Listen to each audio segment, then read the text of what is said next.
Social media এবং নিউজের কারণে আপনারা সবাই এখন জোহরান মামদানি নামটার সাথে পরিচিত। ভারতীয় বংশোদ্ভূত মুসলিম এই লোক বেশ আলোচনা ফেলে দিয়েছে মোটামুটি পুরা দুনিয়ায়, কারণ উনি প্রাইমারি ইলেকশন জিতছে আমেরিকায় নিউ ইয়র্কের মেয়র হওয়ার জন্য।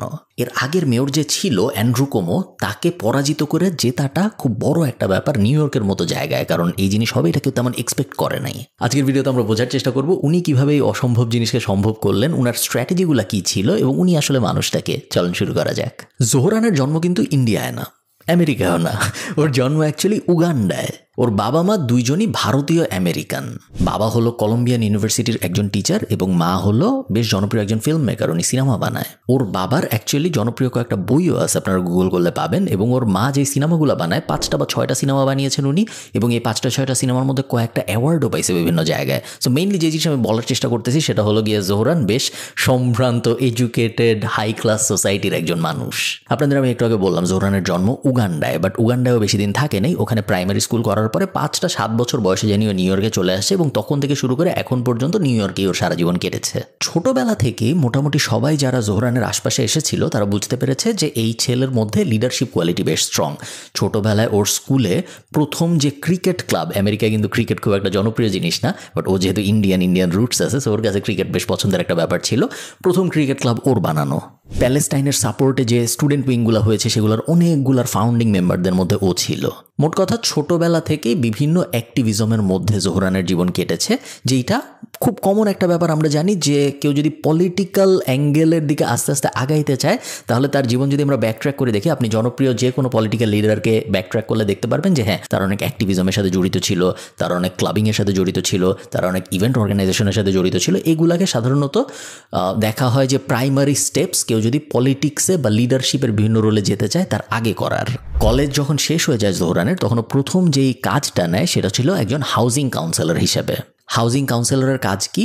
মানুষ যখন বাসা থেকে উচ্ছেদ হয়, মনে করেন আপনি বাসায় ভাড়া থাকেন, আপনি আর ভাড়া দিতে পারবেন না, এখন তো আপনাকে উচ্ছেদ করে দেওয়া হবে, বাসা থেকে বাইর করে দেওয়া হবে। এই যে মানুষগুলো বাইর হয়ে যাচ্ছে, বের করে দেওয়া হচ্ছে যাদের, এদের এখন কি হবে? এরা সোশ্যাল হাউজিং পাবে নাকি, পাইলে কোথায় পাবে, সরকার এদের থেকে কি কি সাপোর্ট দিবে, এই ব্যাপারগুলো ম্যানেজ করার কাজ করতো জোহরান।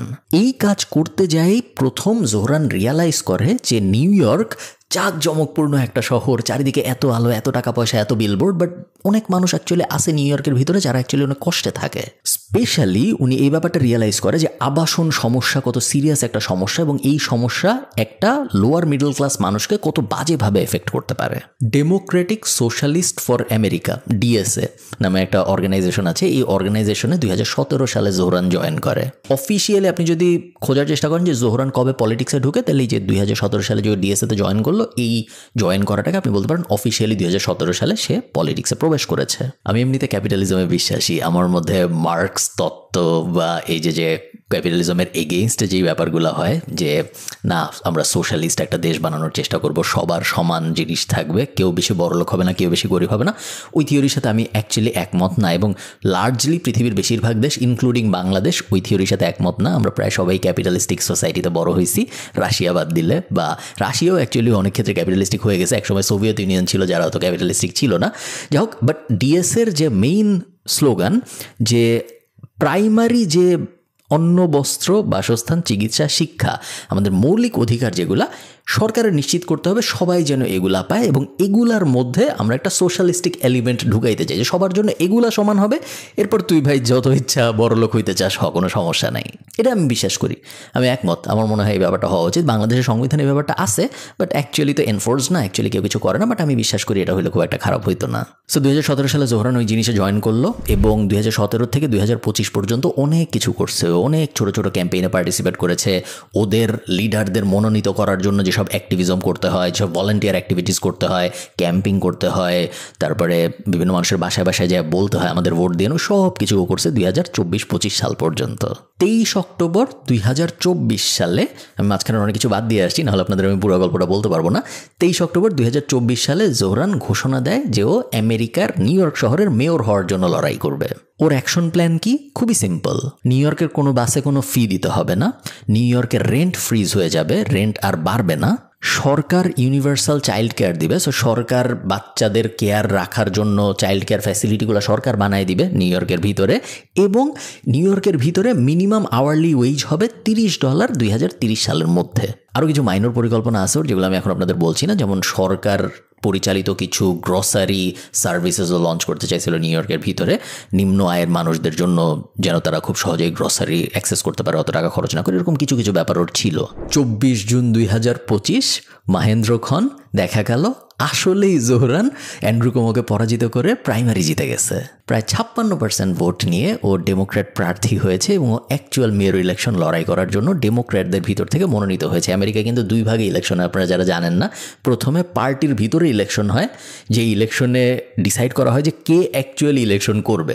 ওই ইলেকশনটা জোহরান অলরেডি জিতছে, অ্যাকচুয়াল মেয়র ইলেকশন দেরি আছে, এখনো শুরু হয় নাই। আজকে আমরা বোঝার চেষ্টা করবো কিভাবে জোহরান কোনো টাকা পয়সা ছাড়া শুধুমাত্র ডিজিটাল মার্কেটিং এবং সোশ্যাল মিডিয়ার পাওয়ার ইউজ করে মেয়র ইলেকশনের প্রাইমারি জিতে গেল, এমন মানুষদের হারাইলো যাদের টাকার অ্যাকচুয়ালি কোনো অভাব ছিল না এবং যাদের রাজনৈতিক এক্সপিরিয়েন্সও জোহরানের থেকে কোটি কোটি বেশি। 1 নম্বর স্ট্র্যাটেজি, প্রচলিত বিজ্ঞাপন অ্যাভয়েড করা, সোশ্যাল মিডিয়ায় 100% এফোর্ট দেওয়া।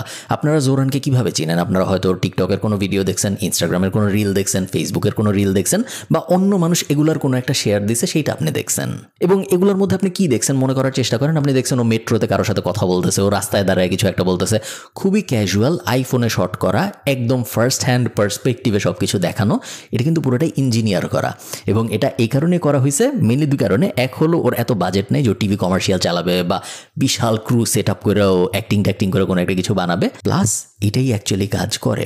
আমরা যেহেতু ডিজিটাল মার্কেটিং নিয়ে কাজকর্ম করতেছি, আমরা দেখতেছি যে এখন আইফোনে শট করা অ্যাড বেটার পারফর্ম করে ফার্স্ট পার্সন পিওভির shot compare to high quality production based ad. এবং এই কারণে আপনারা হয়তো খেয়াল করছেন আপনার সোশ্যাল মিডিয়ার অ্যাডগুলোর কোয়ালিটি কিন্তু ড্রপ করছে রিসেন্ট গত 1-1.5 বছরের ভিতরে, এবং এটা ইঞ্জিনিয়ার্ড। এটা এমন না যে হঠাৎ করে পৃথিবীর সবার ক্যামেরা খারাপ হয়ে গেছে, সবাই অথেন্টিক হওয়ার জন্য এই ধরনের কাজকর্মগুলো করতেছে। মিস্টার বিস্ট অনেক দিন পর্যন্ত ইচ্ছা করে 1024 ওই যে HD এর বেশি কোয়ালিটি 4K-তেও কখনো আপলোড করতো না ভিডিও, যাতে ইনঅথেন্টিসিটি খুব বেশি বেড়ে না যায়, অথেন্টিক থাকে এবং মনে হয় যায় আমাদের মতোই ভিডিও আপলোড করতেছে। 2 নম্বর স্ট্র্যাটেজি, মাল্টিলিঙ্গুয়াল হওয়া। ও উর্দুতে ক্যাম্পেইন চালাইছে। ভাই और बहनों, इस इलेक्शन में सिर्फ 20 दिन बचे हैं। ও বাংলায় ক্যাম্পেইন চালাইছে। নিউ ইয়র্ক সিটির মেয়রের জন্য ডেমোক্রেটিক প্রাইমারিতে আমরা র্যাঙ্ক চয়েস ভোটের মাধ্যমে নির্বাচন করি। ও স্প্যানিশে ক্যাম্পেইন চালাইছে। Fíjense, nadie sabe pronunciar mi apellido. Es Mamdani, pero a cada rato me dicen Mumdari, Mumnari. প্রত্যেকটাও নিজেই কথা বলছে ক্যামেরার দিকে তাকায়। নিউ ইয়র্কে কিন্তু প্রত্যেকটা এই গোষ্ঠী, সো বাংলাদেশি নিউ ইয়র্কের মানুষ, ভারতীয় নিউ ইয়র্কের মানুষ, মেক্সিকো নিউ ইয়র্কের মানুষ, এই গোষ্ঠীগুলো কিন্তু অনেক বড় বড় ভোট ব্যাংক। এবং আপনারা জানেন যে ইউকেতে আমি লন্ডনের একটা ভিডিও করছিলাম, আপনারা হয়তো অনেকেই দেখেছিলেন, যে লন্ডনে মেয়র নির্বাচিত হইতে পারছে এক লোক শুধুমাত্র এই কারণেই, কারণ লন্ডনে অনেক বাংলাদেশি এবং তারা অবভিয়াসলি একজন বাংলাদেশিকে ভোট দিবে, সো ন্যাচারালি মিলে গেছে। ওই ব্যাপারটা বুঝছে জোহরান খুব ভালোভাবে, যে এই পকেট আছে আমার, এই ভোট ব্যাঙ্কগুলো আছে, আমি যদি ওদের ভাষায় ওদের সাথে কথা বলতে পারি, আমার কম্পোনেন্টরা কোনো দিন ওই জিনিস করতে পারবে না, ওরা করতে চাবেও না, আমি খুব ইজিলি ওই ভোটগুলো জিততে পারবো। 3 নম্বর স্ট্র্যাটেজি, সবচেয়ে গুরুত্বপূর্ণ আমি বলবো, সেটা হলো এন্টারটেইনিং কন্টেন্ট বানানো। ও বরফের পানিতে ডুব দিছে এবং বলছে যে বরফের পানি যেরকম ঠান্ডা, আমি এভাবেই তোমাদের রেন্ট ফ্রিজ করে দিব।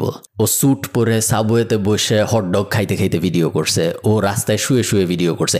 এন্টারটেইনমেন্ট কিন্তু খুব গুরুত্বপূর্ণ একটা এলিমেন্ট সোশ্যাল মিডিয়ার জন্য, এবং সোশ্যাল মিডিয়া যদি আপনি এন্টারটেইনিং না হন, যত ইনফরমেটিভই হোক, যদি আপনার কন্টেন্ট এন্টারটেইনিং না লাগে, তাহলে কিন্তু মানুষজন খুব বেশি দিন দেখবে না আপনাকে।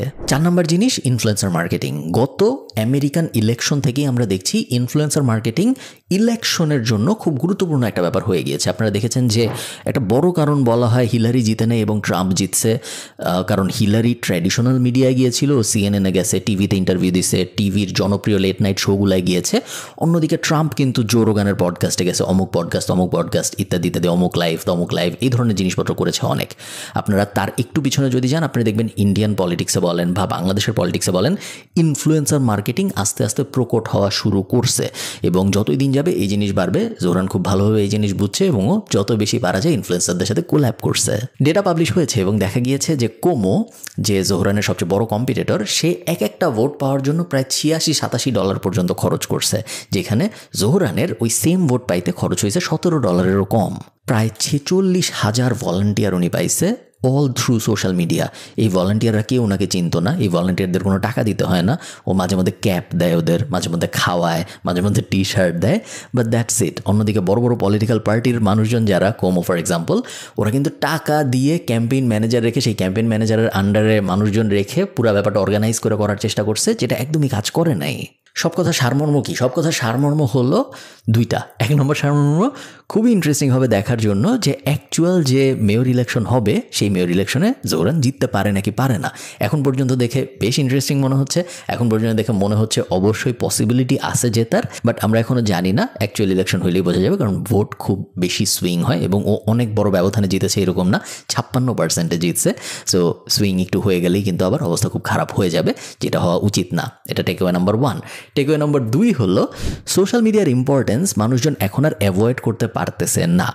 বড় বড় ব্র্যান্ডরা তো গত 3-4 বছর আগেই বুঝে গিয়েছে যে আমাদের সবার ডিজিটালে আসতে হবে, আমাদের সবার ডিজিটাল ফার্স্ট মার্কেটিংয়ে বিশ্বাসী হইতে হবে। গত আমেরিকান ইলেকশন থেকে অ্যাকচুয়ালি আমরা এই শিফটটা দেখতে পারছি যে বড় বড় পলিটিক্যাল লিডাররাও অ্যাকচুয়ালি বুঝতে পারতেছে যে না, এখন আর আমরা ট্র্যাডিশনাল টিভি মিডিয়ার দিকে যাব না, আমাদের অ্যাপ্রোচ হওয়া উচিত social media first, entertainment first, YouTube first, এবং তারপরে যা বাই প্রোডাক্ট হিসেবে এই সেম ভিডিও টিভিতে দেখাবে কিছু যায় আসে না, যেটা পুরোটাই উল্টা ছিল 5 বছর আগেও। এবং এই সেম জিনিস আমরা সম্ভবত বাংলাদেশের আপকামিং ইলেকশনেও দেখতে পারবো বলাটা ঠিক না। আপনারা অনেকেই আমার সাথে একমত হবেন যে অলরেডি আমরা দেখি অনেক ইনফ্লুয়েন্সার আছে যারা পলিটিক্যাল ন্যারেটিভ এর ওপরে বায়াস বসায়। সো ওই ইনফ্লুয়েন্সার কী বলে এটার উপর ভিত্তি করে কোনো জায়গায় আন্দোলন হয়, কোনো জায়গায় ভোট চেঞ্জ হয়ে যায়, কোনো জায়গায় একটা অ্যাক্টিভিটি শুরু হয়। এগুলো কিন্তু অলরেডি বাংলাদেশে হয় না তা না, বাট আরও বড় স্কেলে হবে বলে আমার মনে হয় যখন আমাদের আগামী ইলেকশন আসবে। এটা খুবই ইন্টারেস্টিং একটা সময়ের মধ্যে দিয়ে আমরা যাচ্ছি বলে আমি মনে করি, যে খুব ক্লিয়ার একটা মার্কেটিং শিফট আমরা দেখতে পাচ্ছি যে কীভাবে একটা জায়গায় যেখানে এত দিন ধরে 20 বছরের বেশি সময় ধরে সব অ্যাডভার্টাইজিং বাজেট যাইতো, সেখান থেকে কীভাবে সব অ্যাডভার্টাইজিং বাজেট আস্তে আস্তে সরে ডিজিটাল মার্কেটিংয়ের দুনিয়ায় চলে আসতেছে। খুবই এক্সাইটিং লাগে আমার দেখতে, বাট ওটা মেবি আমার প্রফেশনাল বায়াসের কারণে। ওভারঅল আমি খুব ইন্টারেস্টেড দেখার জন্য মামদানি অ্যাকচুয়ালি জিততে পারে নাকি পারে না। আপনাদের কি মনে হয় জিততে পারবে নাকি? আমাকে অবশ্যই কমেন্টে জানাবেন। টাটা।